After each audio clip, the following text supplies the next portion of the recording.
Foro de contenido del módulo 2 de Historia del Arte. Hoy vamos a ver las corrientes del pop art y del hiperrealismo. Comenzaremos por contextualizar temporalmente y espacialmente al pop art, el cual surgió a mediados del siglo XX, en la década del 50 y alcanzando su auge en el 60 en el Reino Unido y en Estados Unidos. Este periodo estuvo marcado por el crecimiento económico como también por el crecimiento del consumo, la expansión cultural en masa y la popularización de nuevas tecnologías de reproducción visual. En cuanto a su contexto sociocultural y artístico, fue un movimiento que reflejaba la cultura del consumo, el auge de la publicidad, los medios de comunicación, los cómics y la cultura popular. Se manifestó como una respuesta a las élites tradicionales de las bellas artes, buscando democratizar el arte y convertirlo en un reflejo de la vida cotidiana y la cultura de masas, utilizando a menudo la ironía y el cliché. Los antecedentes de este arte fue el cubismo y el dadaísmo.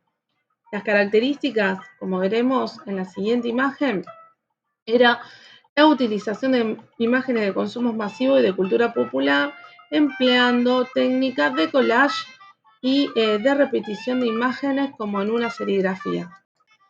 ¿Qué se destacaba? Se destacaba la ironía, se destacaba el uso de los colores brillantes y el carácter gráfico, buscando así cuestionar y poner en duda la distinción entre el arte y la cultura popular. El movimiento de esta corriente fue la revolución de la percepción del arte, vinculando estrechamente la cultura del consumo con los medios masivos.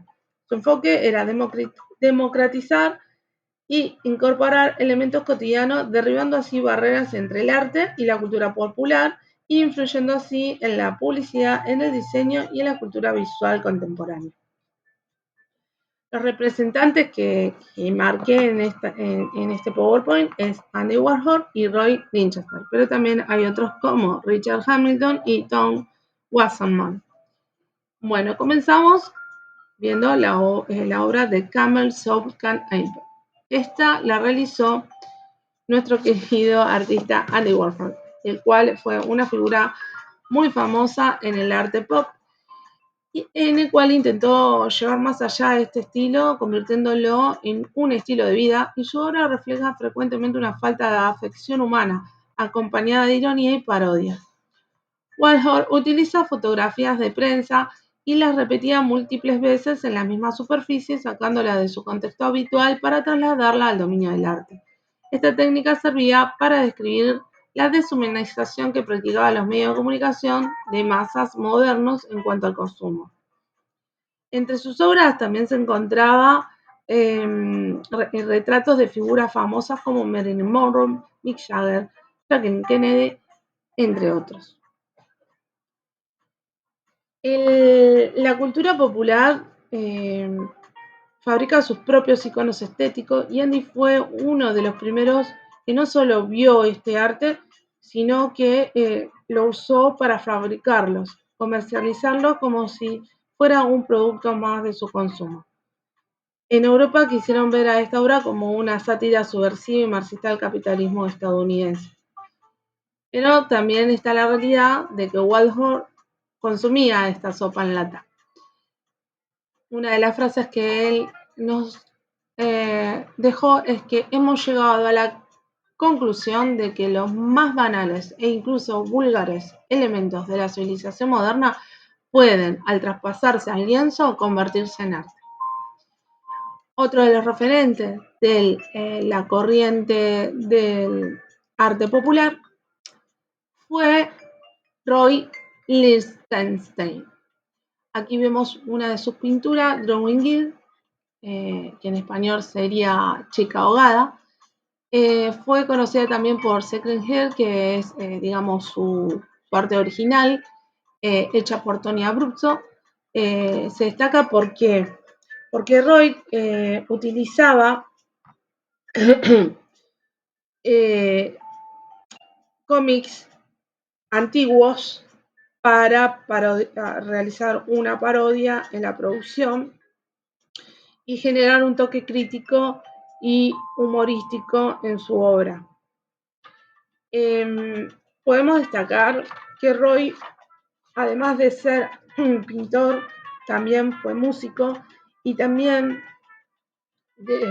sirvió al ejército de los Estados Unidos durante la Guerra Fría, por lo cual su estilo pop se hizo famoso por sus reproducciones que parodiaban las tiras cómicas, que si bien algunas podían ser estilo romántica como esta, la que estamos viendo en este momento, también reflejaba las cuestiones bélicas de su periodo. Acá estamos viendo Wham, que la realizó en 1963. El mismo podía haber simbolizado una parodia a la guerra.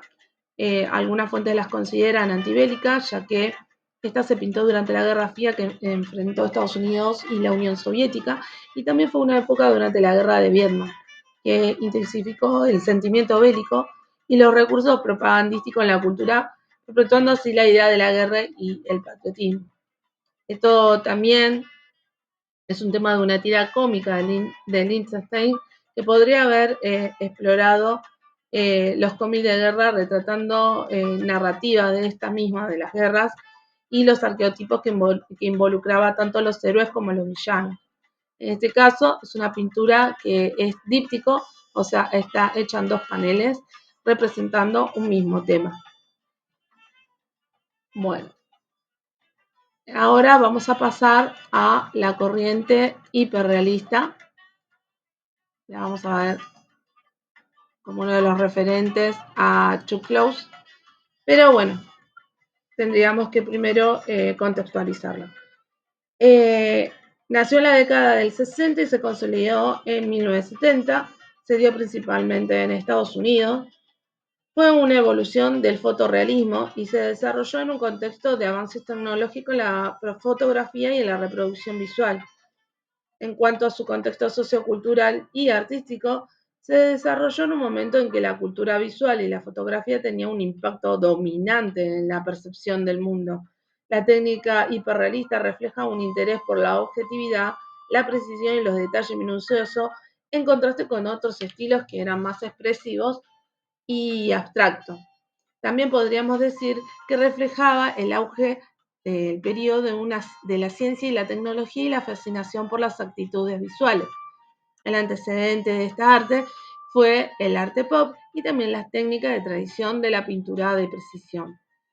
¿Cómo se caracterizó? Bueno, se caracterizó por su extremado detalle. Como vemos aquí, parecen que son fotografías, pero en realidad están hechas a través de azulejos o mosaicos.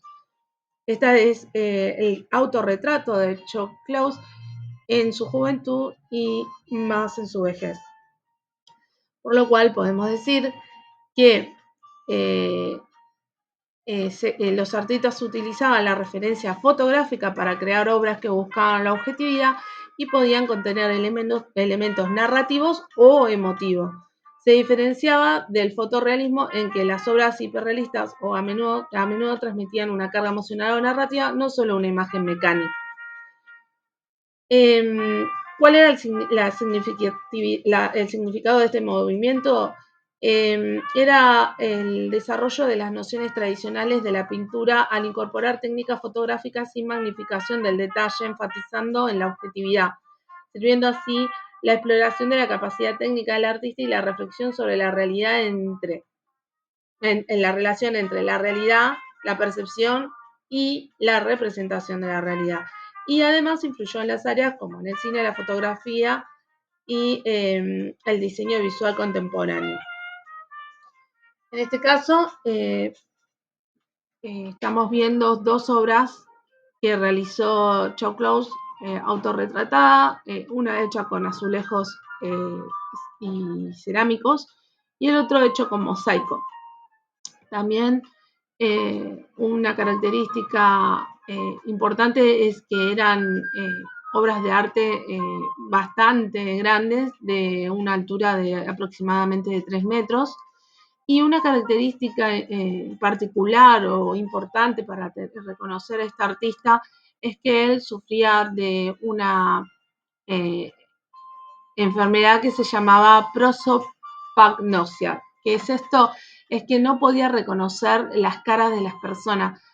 Quizás por ello es que se basó su trabajo en los retratos de la cara, empezando por sus amigos, entre ellos uno de los más famosos, Cindy Sherman, Karen Walker, etc. Aquí también podemos ver en detalle cómo los azulejos son ubicados a la perfección e iluminando y dando un aspecto en su lejanía de fotografía, pero en su cercanía se veían que eran azulejos ubicados perfectamente para generar ese efecto al detalle. Otro estilo de esta corriente es la pintura. Esto parecen fotografías, pero en realidad son pinturas al óleo realizadas por Antonio López. Antonio López es uno de los pintores realistas más admirados en todo el mundo. Trabajó en cuanto a la luz y no a través de fotografías, sino ubicándose en estudios al natural. O sea, se situaba en el lugar que escogía para realizar sus obras. En este caso vemos del lado izquierdo la Gran Vía y del lado derecho vemos a María, el retrato inacabado que es de su hija primogénita. Y bueno, y como último referente que tomé en cuenta del hiperrealismo más actual es un escultor llamado Duane Hanso, nacido en el 1925, falleció en 1996, y es reconocido por sus exponenciales esculturas hiperrealistas porque estaban hechas a medida real. Generalmente representaban personas de clase media de americanas y capturaban detalles de las vidas cotidianas y de las problemáticas sociales, como por ejemplo la soledad, el consumo masivo, el tedio, etc. Su estilo estaba asociado al pop art y se caracterizó por el uso de materiales innovadores para crear estas figuras humanas.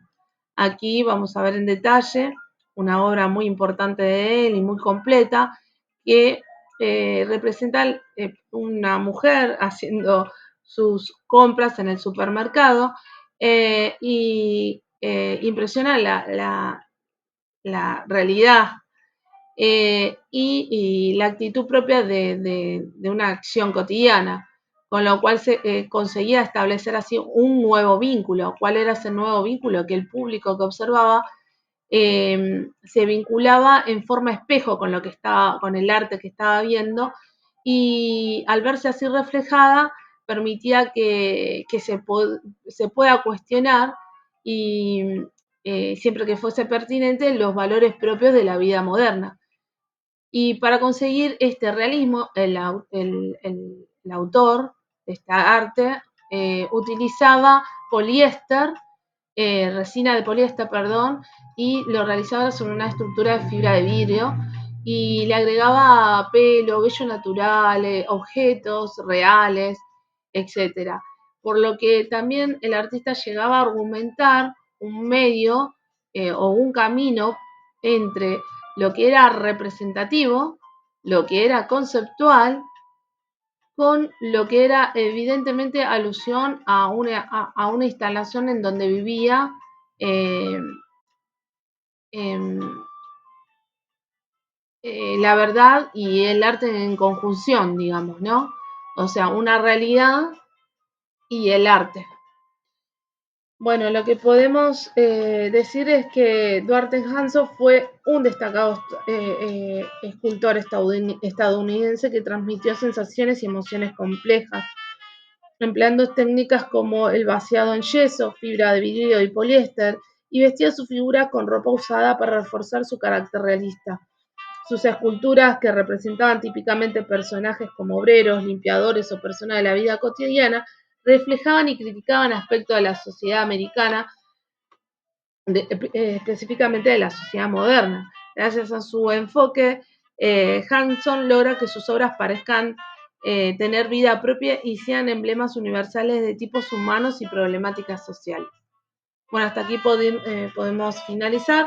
Llegamos a ver distintas técnicas del arte y en distintos tipos de contexto. Uno en el pleno auge del crecimiento económico, acompañado por el consumo masivo, Y también la comunicación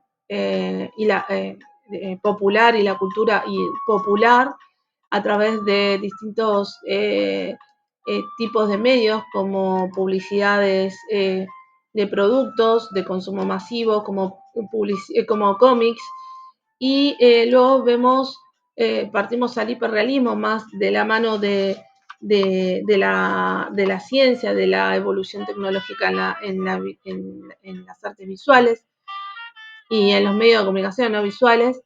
Se ve acá la utilización de mosaicos y de azulejos. Luego vemos pinturas al óleo con Antonio y luego con Duane vemos las esculturas. Así que, bueno, hasta que terminamos fue muy interesante y muy lindo este foro y trabajarlo de esta manera. Bueno, espero que no se moleste porque tuve que usar un video online porque no podía descargar la aplicación que nos dio profe. Gracias.